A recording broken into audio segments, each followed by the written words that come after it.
نستعينه ونؤمن به ونتوكل عليه ونعوذ بالله من شرور أنفسنا ومن سيئات أعمالنا من يهده الله فلا مضل له ومن يضلل فلا هادي له وأشهد أن لا إله إلا الله وحده لا شريك له وأشهد أن محمدًا عبده ورسوله اللهم صل وسلم وبارك وانعم على عبدك ورسولك ونبيك محمد وعلى آله وأصحابه أجمعين يا أيها الذين آمنوا اتقوا الله حق تقاته ولا تموتن إلا وأنتم مسلمون يا أيها الناس اتقوا ربكم الذي خلقكم من نفس واحدة وخلق منها زوجها وبث منهما رجالا كثيرا ونساء واتقوا الله الذي تساءلون به والأرحام إن الله كان عليكم رقيبا يا أيها الذين آمنوا اتقوا الله وقولوا قولا سديدا يصلح لكم أعمالكم ويغفر لكم ذنوبكم ومن يطع الله ورسوله فقد فاز فوزا عظيما أما بعد فإن أصدق الحديث كتاب الله وخير الهدي هدي محمد صلى الله عليه وسلم وشر الأمور محدثاتها وكل محدثة بدعة وكل بدعة ضلالة وكل ضلالة في النار أعوذ بالله من الشيطان الرجيم بسم الله الرحمن الرحيم وَإِذِ ابْتَلَى إِبْرَاهِيمَ رَبُّهُ بِكَلِمَاتٍ فَأَتَمَّهُنَّ قَالَ إِنِّي جَاعِلُكَ لِلنَّاسِ إِمَامًا قَالَ وَمِنْ ذُرِّيَّتِي قَالَ لَا يَنَالُ عَهْدِي الظَّالِمِينَ۔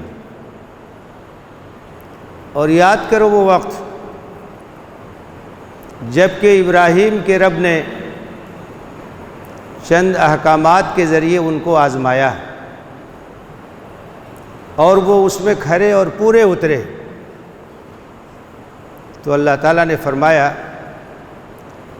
میں تمہیں ساری دنیا کا امام بناتا۔ انہوں نے کہا کہ یہ وعدہ میری ذریت کے لیے بھی ہے۔ اللہ تعالیٰ نے فرمایا کہ میرا وعدہ ظالموں کے لیے نہیں۔ حضرات، ماہ ذی الحجہ میں ہم داخل ہو چکے ہیں۔ ذی الحجہ کا مہینہ شروع ہو چکا، آج 2 تاریخ ہے، اور احادیث کی روشنی میں اور قرآن میں بھی بعض اشارات ہیں کہ ماہ ذی الحجہ کے ابتدائی 10 دنوں کی بڑی فضیلت ہے، غیر معمولی فضیلت اور اہمیت ہے۔ ان ایام میں نیکیاں زیادہ سے زیادہ کرنے کی کوشش کرنی چاہیے۔ اس میں نفلی روزے بھی رکھیے، خاص طور سے 9 تاریخ کا روزہ جو سال بھر کے گناہوں کا کفارہ بنتا ہے۔ زیادہ سے زیادہ صدقہ اور خیرات کی کوشش کیجیے، آج کے حالات میں اور اس کی ضرورت ہے۔ تہلیل، تکبیر، تحمید، مختلف چیزوں کا اہتمام، نیکی کے کاموں کو زیادہ سے زیادہ کرنے کی کوشش،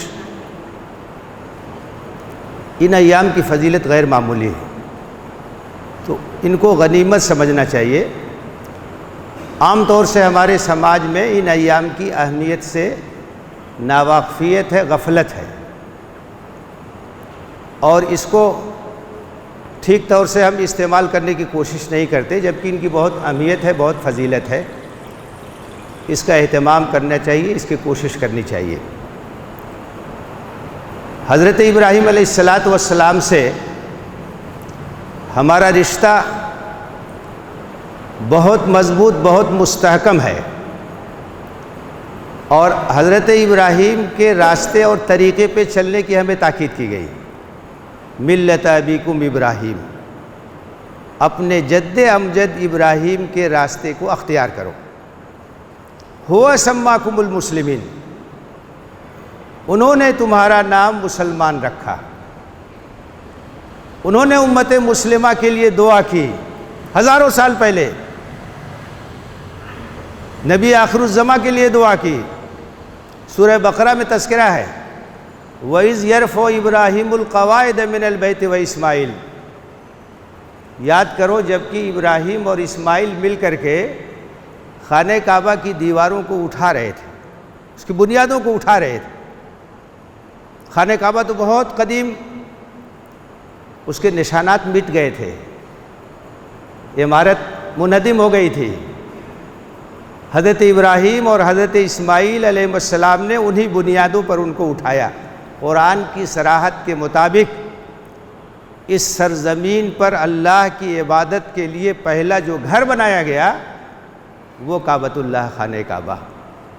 ان اول بیت وضع للناس للذی ببکۃ مبارکا وہدی للعالمین، پہلا گھر جو اس دھرتی پر اللہ کی عبادت کے لیے بنایا گیا وہ خانہ کعبہ، وہ بیت عتیق ہے۔ اس کی پرانی بنیادوں کو ان لوگوں نے اٹھایا، اس کی تعمیر نو کی۔ تو اس موقع پہ جو دعا کی ربنا تقبل منا انک انت السمیع العلیم، ربنا واجعلنا مسلمین لک ومن ذریتنا امۃ مسلمۃ لک وارنا مناسکنا وتب علینا انک انت التواب الرحیم۔ اے اللہ ہمیں اپنا فرما بردار بنا۔ یہ دعا کون کر رہا ہے؟ حضرت ابراہیم، حضرت اسماعیل کر رہے ہیں، جو سراپا اسلام ہے، سراپا اطاعت ہے، لیکن استقامت کی دعا، ثابت قدمی کی دعا، ہر حال میں اس راستے پر قائم رہنے کی دعا، اس کی ضرورت ہر وقت ہے، سب کو ہے۔ وَمِن ذُرِّيَّتِنَا أُمَّةً مُسْلِمَةً لَكَ، اور ہماری ذریت میں ایک ایسی امت پیدا فرما جو پورے طور سے اپنے آپ کو تیرے حوالے کر دے۔ امت مسلمہ کا مطلب وہ امت جس نے اپنے آپ کو اللہ کے حوالے کر دیا، سرنڈر کر دیا، اللہ کے سامنے سر اطاعت کو جھکا دیا۔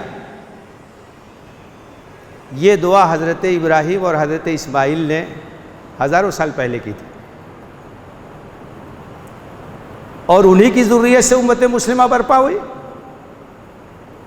ان کے صاحبزادے حضرت اسماعیل جن سے بنو اسماعیل ہے، دوسرے صاحبزادے حضرت اسحاق جن کا لقب اسرائیل تھا ان سے بنو اسرائیل ہے، اور نبی آخر الزماں حضرت محمد صلی اللہ علیہ وسلم بنو اسماعیل میں سے، اور ان کے ذریعے سے امت مسلمہ کی تشکیل ہوئی۔ تو ہمارا رشتہ حضرت ابراہیم سے بہت مضبوط ہے، بہت گہرا ہے، اور اس کی تجدید ہوتی رہنی چاہیے، اس کی یاد تازہ ہوتی رہنی چاہیے، تاکہ اس رشتے کے تقاضوں کو ہم اپنے نگاہوں کے سامنے رکھ سکیں۔ حضرت ابراہیم کے بارے میں قرآن میں کہا ہے اللہ تعالیٰ نے کہ ہم نے ان کو مختلف احکامات کے ذریعے آزمایا۔ وَإِذِ ابْتَلَىٰ إِبْرَاهِيمَ رَبُّهُ بِكَلِمَاتٍ، مختلف احکام کے ذریعے آزمایا، اور ان تمام امتحانات میں وہ کامیاب ہوئے۔ عراق کی سرزمین بت پرستی اور شرک کی سرزمین تھی، جہاں انہوں نے آنکھ کھولی، نبوت کے مقام پہ فائز ہوئے اور توحید کی دعوت بلند کی، خدا واحد کی بندگی کی دعوت دی اس ماحول میں، اور کتنی مشکلات سے گزرے۔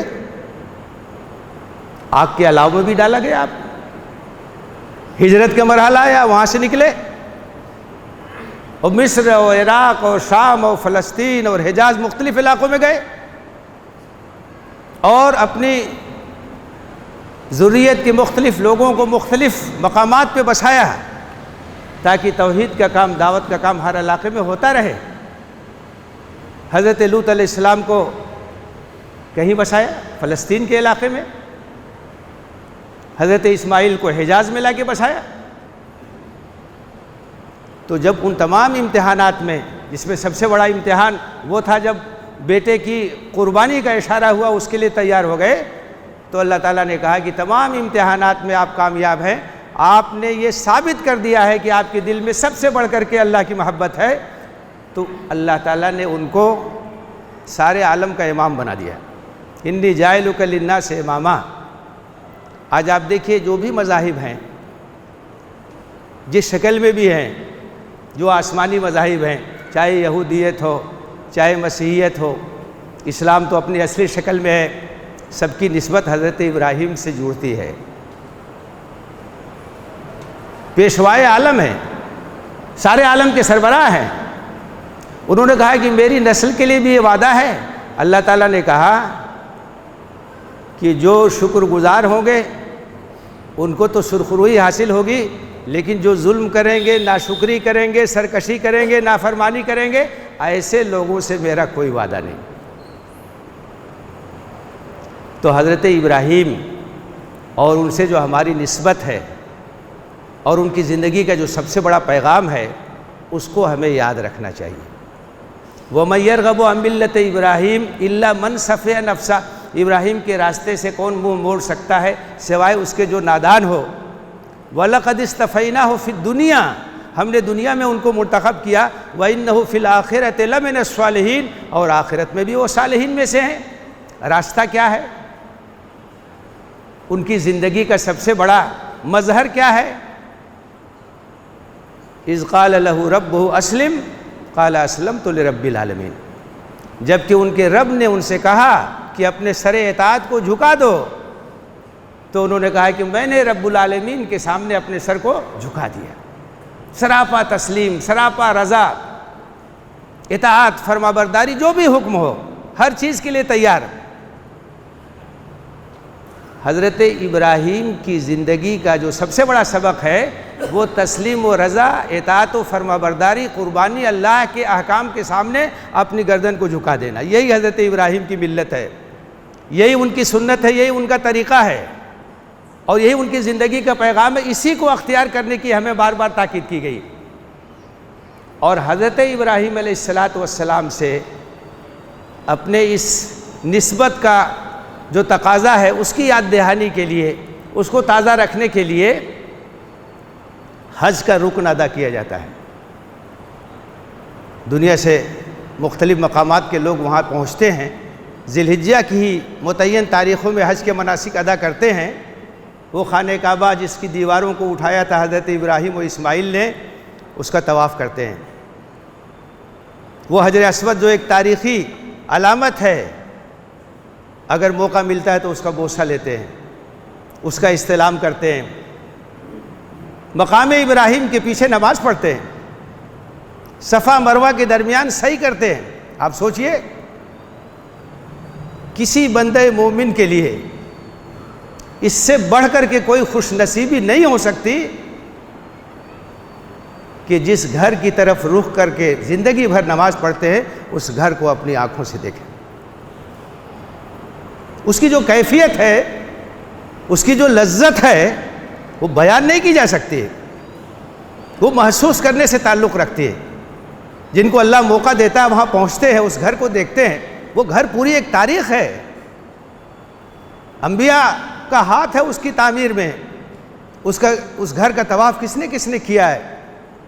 اللہ کی سرزمین پر اللہ کی عبادت کا پہلا گھر اور مرکز توحید ہے وہ کعبہ، جسے دیکھ لینا عبادت مسلسل ہے پیش نظر اللہ اللہ۔ اس سے بڑی خوش نصیبی کیا ہو سکتی ہے؟ مینا میں جاتے ہیں، عرفات میں جاتے ہیں، مزدلفہ میں جاتے ہیں، قربانی کرتے ہیں، حج کے مناسک ادا کرتے ہیں۔ مقصد کیا ہے؟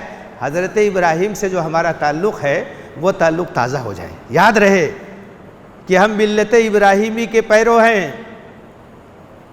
ہمارا راستہ تسلیم و رضا کا راستہ ہے، اللہ کے سامنے گردن کو جھکانے کا راستہ ہے، اطاعت اور فرمانبرداری کا راستہ ہے۔ اسی راستے پر ہمیں چلنا ہے، یہی امت مسلمہ کا فرد ہونے کا تقاضا ہے، یہی ملت ابراہیمی کا مطالبہ ہے، اس کی تجدید ہوتی ہے۔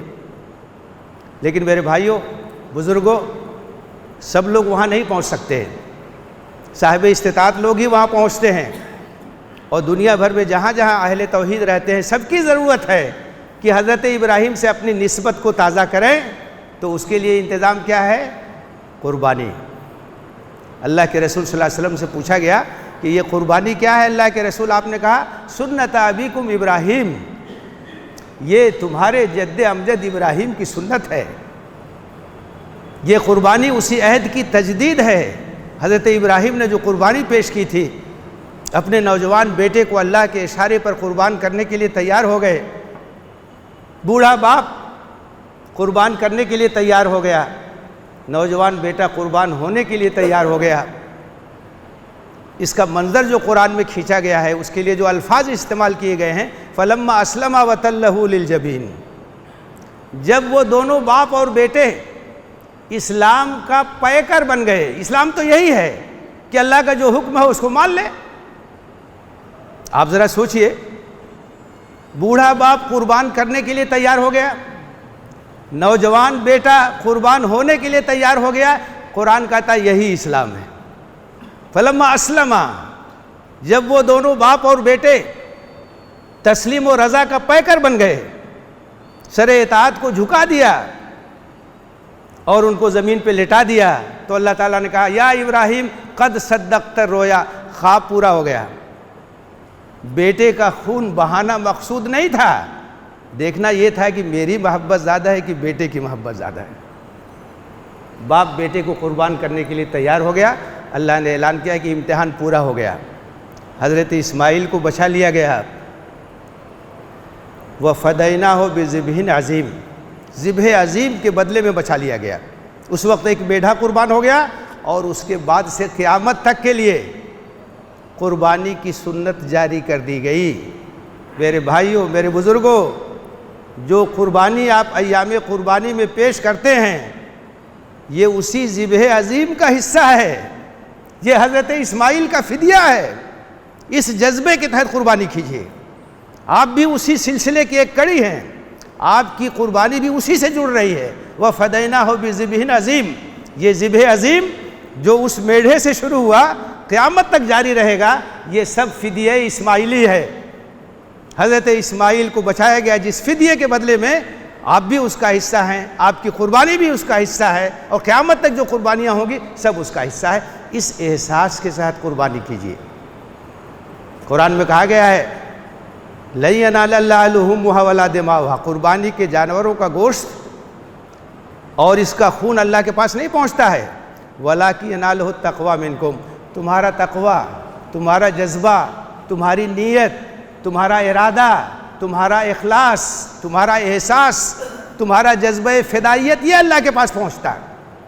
اس احساس کے ساتھ قربانی کیجئے کہ اللہ تیرے نام پر آج اس جانور کو ہم ذبح کر رہے ہیں، اس کی قربانی پیش کر رہے ہیں، اس کا خون بہا رہے ہیں، جب تیرا حکم ہوگا اپنا خون بہانے کے لیے تیار ہے۔ یہی ہے قربانی کا پیغام، یہی ہے ملت ابراہیمی، یہی ہے حضرت اسماعیل کی زندگی کا سبق۔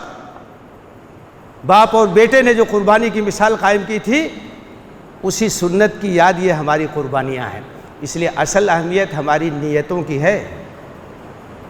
ہماری قربانی کا جانور کتنا مہنگا ہے، اس کی اہمیت اللہ کے یہاں نہیں ہے، ہماری نیت کیسی ہے اسی کی اہمیت ہے۔ اخلاص کے ساتھ، جذبہ فدائیت کے ساتھ، اللہ کے دین کے لیے سب کچھ قربان کرنے کے لیے ہم تیار ہیں، اس احساس کے ساتھ اگر آپ قربانی کریں گے، یاد رکھیے قربانی کے جانور کا خون زمین پر گرنے سے پہلے اللہ تعالیٰ کے ہاں مقبول ہو جائے گا۔ اللہ تعالیٰ تمہاری نیتوں کو دیکھتا ہے، تمہارے دلوں کو دیکھتا ہے، تمہارے قلوب کو دیکھتا ہے۔ اخلاص کے ساتھ قربانی کیجیے، اہم ترین سنت ہے۔ نبی صلی اللہ علیہ وسلم مدینہ منورہ میں مسلسل قربانی کرتے رہے، پابندی کے ساتھ آپ نے قربانی کی، اور جس سال آپ نے حج کیا، حجۃ الوداع کے موقع پر اللہ کے رسول صلی اللہ علیہ وسلم نے 100 اونٹ کی قربانی پیش کی، 100 اونٹ کی قربانی میں نام ہے۔ تو یہ قربانی عظیم سنت ہے، اہم ترین عبادت ہے، اس کا اہتمام ہونا چاہیے۔ بعض لوگ کہتے ہیں کہ حالات ٹھیک نہیں ہیں، صدقہ اور خیرات کر دیے، صدقہ خیرات برابر کرتے رہیے، لیکن قربانی کے دنوں میں اللہ کے نزدیک سب سے افضل عمل قربانی ہے۔ قربانی کے جانور کا خون بہانا یہ سب سے افضل عمل ہے۔ تو اپنی قربانیوں کو صدق دل کے ساتھ، اخلاص کے ساتھ کرنے کی کوشش کیجیے۔ اس کے جو آداب ہیں، ان کے جو شرائط ہیں، ان سب کی تکمیل کیجیے۔ موجودہ حالات میں جو ہدایات ہیں ان کو بھی پیش نظر رکھیے، صفائی ستھرائی کا خیال کیجیے، کسی کے جذبات کو ٹھیس نہ پہنچے، اس کا بھی خیال کیجئے، اپنے پڑوسیوں کا بھی لحاظ کیجئے، برادران وطن کا بھی لحاظ کیجئے، قربانی کے اہتمام ضرور کیجئے۔ قربانی یہ اہم ترین عبادت ہے، اور قرآن نے کہا کہ ہر امت کے لیے ہم نے قربانی کا طریقہ مقرر کیا تاکہ وہ مویشیوں پر، بہیمۃ الانعام پر اللہ کا نام لے کر کے انہیں قربان کریں۔ یہ علامت ہے بندگی رب کی، یہ علامت ہے توحید کی، یہ علامت ہے خدا پرستی کی۔ اللہ نے ان جانوروں کو ہمارے لیے پیدا کیا ہے، ہم اللہ کا نام لے کر کے اسے ذبح کرتے ہیں۔ اسی لیے اگر غیر اللہ کے نام پر کوئی قربانی ہوتی ہے تو وہ ہمارے لیے اس طرح کا ذبیحہ حرام ہو جاتا ہے۔ اللہ کے نام، بسم اللہ، اللہ اکبر، اللہ کے نام پر قربانی ہوتی ہے، اور اس وقت ہم جو پڑھتے ہیں اس میں اصل جو احساس اور جو جذبہ ہے اس کا اظہار کیا گیا ہے۔ انی وجہت وجہی للذی فطر السماوات والارض حنیفا وما انا من المشرکین، ہر طرف سے یکسو ہو کر کے میں اللہ کی طرف اپنے رخ کو کرتا ہوں، توحید کے راستے پر قائم ہوں، شرک سے میرا کوئی تعلق نہیں۔ ان صلاتی و نسکی و محیای و مماتی للہ رب العالمین، میری نماز، میری قربانی، میرا جینا، میرا مرنا سب اللہ رب العالمین کے لیے۔ میرے بھائیوں، چاہے قربانی ہو، چاہے نماز ہو، چاہے روزہ ہو، چاہے حج ہو، چاہے دیگر عبادات ہوں، ان تمام عبادات کی معنویت اس وقت سمجھ میں آئے گی جب آپ اس مشن سے جڑیں گے جو امت مسلمہ کا مشن ہے، جو ملت ابراہیمی ہے، اللہ کے کلمے کی سربلندی، توحید کی دعوت کو سربلند کرنا، شرک کو ختم کرنے کی کوشش کرنا، اللہ کے راستے میں اپنا سب کچھ قربان کر دینا۔ اس مشن سے جب آپ جڑیں گے اور یہ جب اپنا نصب العین بنائیں گے تب قربانی کی معنویت بھی سمجھ میں آئے گی، تب نماز کی معنویت بھی سمجھ میں آئے گی، تب روزے کی معنویت بھی سمجھ میں آئے گی، تمام عبادات کی معنویت اسی وقت سمجھ میں آئے گی۔ میری زندگی کا مقصد تیرے دین کی سرفرازی، میں اسی لیے مسلمان، میں اسی لیے نمازی۔ اللہ سے دعا ہے کہ ہمیں اپنے مقصد زندگی کا شعور بخشے اور مقصد زندگی سے وابستہ ہو کر کے اپنی زندگی کو اس راستے پر لگانے کی توفیق دے۔ اخلاص کے ساتھ اللہ تعالی ہمیں عبادتوں کو انجام دینے کی توفیق دے اور شرف قبولیت سے نوازے، آمین۔ وآخر دعوانا ان الحمد للہ رب العالمین۔ اقول قولی ھذا واستغفر اللہ لی ولکم اجمعین فاستغفروہ انہ هو الغفور الرحیم۔